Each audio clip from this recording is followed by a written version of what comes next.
tahun 75. Sekarang 2006 bermakna melangkah 30 tahun.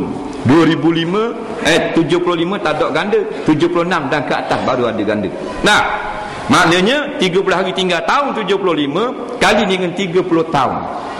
30 kali 30 hari tinggal kali 30 tahun. Kerana 2006 tolak 76, jadi 30 kali dengan 30 hari tinggal 900 cupok. Dak banyak sebeng body kayu. Tu cerita ni. Qada tak bertambah walau 100 tahun sekalipun. Kalau sehari tetap sehari. Yang bertambah fidyah. Apa yang patut kita buat terhadap puasa yang ditinggalkan oleh orang tua kita kerana keuzuran dan beliau meninggal dunia masa uzur itu, adakah kita sebagai anak-anak kena mengganti puasa itu atau cukup sekadar bayar fidyah, atau apakah sebetulnya cukup sekadar bayar fidyah?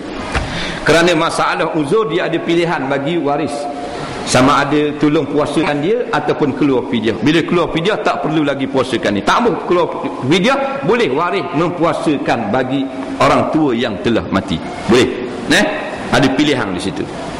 Adakah cukup sekadar mengajak orang buat kebaikan, mengamalkan segala perintah Allah dengan tidak menghiraukan apa yang berlaku sekeliling, sama ada mungkar atau sebagainya? Tak jadi. Tak boleh gitu. Kalau ajak orang buat baik saja, tak cukup ayat Quran, wal takum minkum ummatin yad'una ilal khair wa ya'muruna bil ma'ruf wa yanhauna 'anil munkar. Tak tahu mana pula. Taklah kamu jadi jalan satu golongan di kalangan kamu, ada satu kumpulan, satu puak, satu pasukan, satu jemaah yang ajak orang kepada kebaikan, kemudian menyuruh orang yang makruf, kemudian kena larang pula daripada perkara mungkar. Wa ulaika humul muflihun. Inilah golongan yang mendapat kejayaan. Dia gitu. Kalau ajak orang semayang saja, satu kumpulan tu dia ajak orang semayang saja tapi tak larang kemungkaran, ini bukan daripada Rasulullah sallallahu alaihi wasallam, kerana Nabi tinggal para sahabat menjadi contoh, sehingga Allah turunkan ayat khas untuk para sahabat, bukan untuk kita semua. Kuntum khaira ummatin ukhrijat linnas. Kamu sahabat Nabi sebaik-baik umat di kalangan manusia. Pasal apa? Ta'muruna bil ma'ruf. Kamu ajak orang berbuat ma'ruf. Bukan itu saja, wa tanhauna 'anil munkar. Kamu larang orang buat maksiat. Orang nak buat pesta kamu dilarang. Orang nak judi kamu buat, tunjuk perasaan dan sebagainya. Kamu sebut di dalam surat khabar, sebut dalam tempat mengajar, sebut dalam parlimen. Ini perkara mungkar. Tu. Kalau ajak buat baik saja, maka dia telah mensuku-sukukan apa yang telah disepasangkan oleh Rasulullah, oleh Allah Subhanahu Wa Taala. Memandai-mandai dalam agama. Tak jadi. Apa benar pandangan mengatakan dalam perniagaan besar kita boleh bercampur sedikit yang haram seperti emas yang terdapat hidangan arak di dalamnya, kemudian hasil keuntungan tersebut boleh ditazkiyahkan bila akaun tahunan dikira? Macam-macam ada. Dia kata, ada orang kata kalau kita berniaga besar kita boleh buat hak arang sikit. Sedap gamuk. Ambil fatwa daripada mana? Bila buat berniaga besar boleh main hak arang sikit. Berniaga kecil tak boleh. Dia main kot tu. Ini semua syaitan belaka. Syaitan belaka. Ya ayyuhan nasu kulu mimma fil ardi halalan tayyiba. Wahai manusia, tak kira mana-mana pun, manusia ni umum, negara kecil, negara besar, tak? Hak kau berat atau kau berat, tak kira. Hendaklah kamu makan rezeki Allah di muka bumi halalan tayyiba, yang halal lagi pula baik.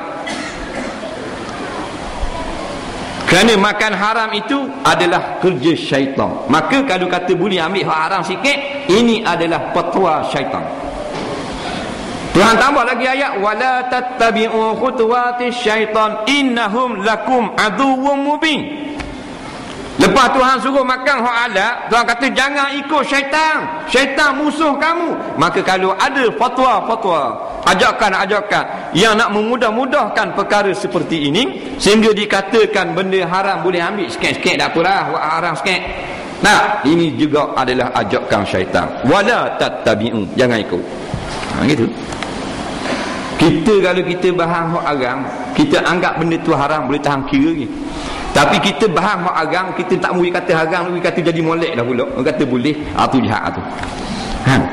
Tu jahat tu. Siapa ramai orang menjadi sesat. Kita makan benda hak salah, hak haram, kita buat. Kita mengaku benda tu haram. Boleh tahan kira kita dosa kita dengan Allah Ta'ala. Tapi kita bahan hak arang, kita kata tak apa pula kabur korang. Nah, kita tanggung pula dosa orang lain. Dalam akhbar baru ini, tindakan segelintir penjaga jalanan menawarkan untuk mendownloadkan ayat suci Al-Quran ke telefon bimbit dengan harga RM3. Dikatakan menghina Islam. Bolehkah jelaskan bagaimana pula dengan menjual Al-Quran di website ini terdapat laptop, CD, BCD Al-Quran? Adakah barang seperti ini mesti dijaga seperti Al-Quran? Berarti tak boleh letak merata-rata, nak pegang kena ada wuduk. Baik, masalah download ni memasukkan, memindahkan file-file. Tak, umpamanya daripada komputer, bunyi suara orang mengaji Quran, kita boleh pindahkan ke dalam komputer lain, ke dalam laptop komputer riba, kita boleh pindah masuk dalam handset telefon kita. Nah, jadi urusan pemindahan itu dikata dikenakan charge. Nah, jikalau dia ambil upah tolong buat kerja saja, maka halal. Hukumnya halal. Imam Nawawi sebut di dalam kitab At-Tibyan, fi hamalatil Quran, fi adabi hamalatil Quran. At-Tibyan ini pada adab-adab orang yang berurusan dengan Al-Quran. Dimaafkan urusan menjual Al-Quran dengan sebab darurah.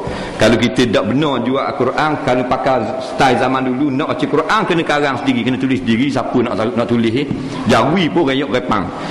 Maka dibenarkan cetak Quran dan jual, bukan kerana mengambil keuntungan atas dasar sanilah, atas upah cetak dan seumpamanya yang munasabah pada akal.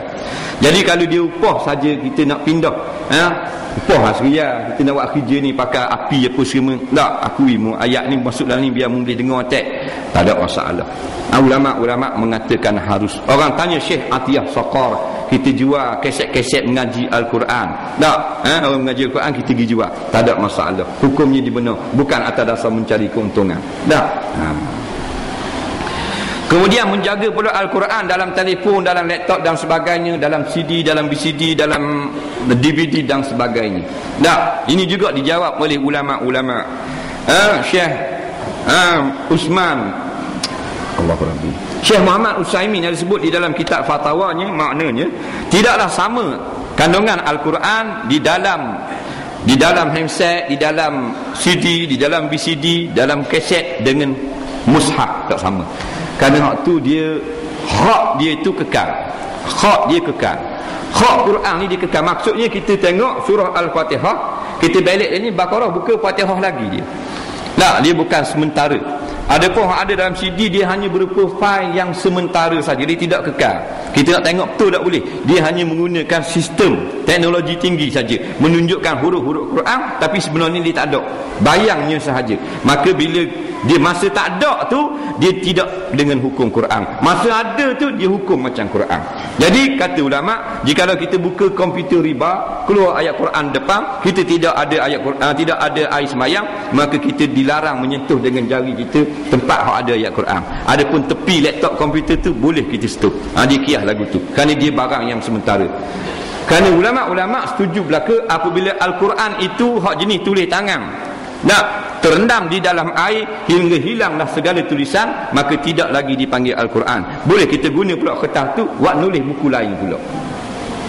Jadi sama dengan laptop tadi.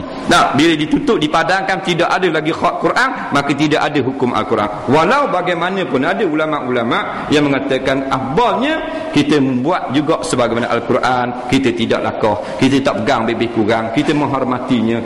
Kerana apa? Bukan kerana isi kandungan itu, tapi kerana makna yang datang daripada Al-Quran yang sebenar, hormat kepada Allah Subhanahu Wa Taala. Kerana itu juga adalah merupakan kalam Allah. InsyaAllah kita bersambung di lain kali. Bismillahirrahmanirrahim. Alhamdulillahirabbil alamin. Wassalatu wassalamu ala sayyidina Muhammadin wa ala alihi wa sahbihi ajma'in. Allahumma anfa'na bima 'allamtana wa 'allimna bima yanfa'una. Rabbana zidna ilma, Rabbana atina fid dunya hasanah, fil akhirati hasanah wa qina azabannar. Wa sallallahu sayyidina Muhammadin wa ala alihi wa sahbihi wasallam. Walhamdulillahirabbil alamin.